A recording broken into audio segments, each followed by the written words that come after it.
Oh, I'm sure we've talked about this a million times. When the sun isn't bright, it affects my emotions in the way of it's like, oh, I can't escape because the rays of the light aren't giving me the empowerment that I need in order to take this seed and give it fruit. So, you learn how to deal with it. You learn how to deal with a cloudy day, and it's going to rain. I mean, this morning, after a lengthy rain last night, the tree limbs are extremely heavy, yet they look very happy. And the human still comes in from the rain. It's as if it wants to chase us. Our moods instantly change. I mean, look at the way that we drive in the rain. All of this because water fell from the sky. Rain isn't always looked upon as being the bad guy. I mean, when it doesn't rain, what happens? Everything heats up and we have fires, and then we're upset because it didn't rain. As humans, we can't make up our minds. It's a total love-hate relationship with rain, yet the limbs of the trees this new sun didn't seem to mind. They look to be hungover, still burping from taking in so much water. But here in the South, it creates a lot of humidity. The weight of heat meeting moist. A huge contributor to human mood swings. Walk gently through the sunlit wet mess, feeling damp and unable to sweat. Hey, it's Arrow. This is The Daily Mess, a chronological walk through an everyday world. I am a daily writer. And it's just one of those things that I love to do. I love to take what is in the reality of now and put it into words, to be able to have emotion on a page so that it frees the mind, body, and soul of the weight of that particular wet day. Sure, the sun isn't out there. Does it affect me? Sure it does. I openly admit that. I'm transparent with that. So what are you going to do about it? Ooh, that's the one where everybody goes, I'm out of here. So, but instead of saying, I'm out of here, what I do is I say, let's take it on. Let's see if there's something here that I can learn from. This is The Daily Mess. Well, I got to be honest with you. I think I'm getting old. I don't get disappointed with myself for wanting to get another 30 minutes of sleep. It's a feeling of, I deserve this. Come on. I'm going to take advantage of 30 minutes. And yet, after those 30 minutes, let's move. I'm late for a very important date.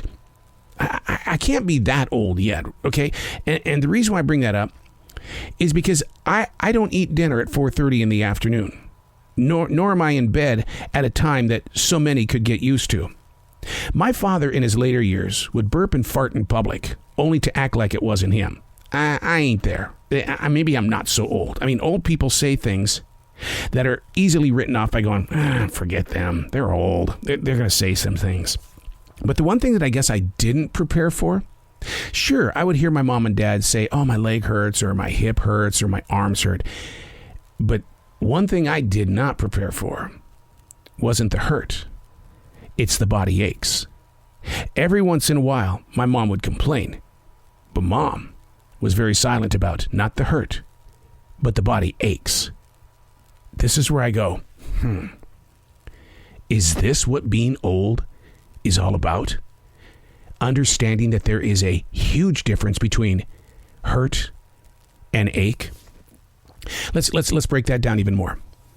How many times have you been with somebody, they said, you hurt me, and you took that personal? It's like, I hurt you? I'm sorry. But we didn't pay attention to the ache caused by the hurt. We didn't take it deeper. We didn't have empathy for that ache. And maybe that's what's breaking down a lot of conversations these days, because we are saying things just like old people, but we're not writing it off. They're just old. It's you. And so the things that you openly say or post on social media might be hurting people, but you're ignoring the ache that you may have caused. And then you're going, wait a second, I just post things because I just want people to react. And then you step away going, it's just me. We say that to old people. We don't say that to middle-aged or even younger. But we're giving people permission to say whatever they want and do whatever they want. And then we easily write it off, when in reality, you're at the age where you should be held accountable. Now, did my dad ever stop farting and burping? No. Yeah, it's just him. You kind of expected it. But what about you? Do you really want people to expect bad from you? Understand the difference between hurt and the ache that comes from it. And I'll bet you can walk a different way. I'm Arrow, and that's The Daily Mess.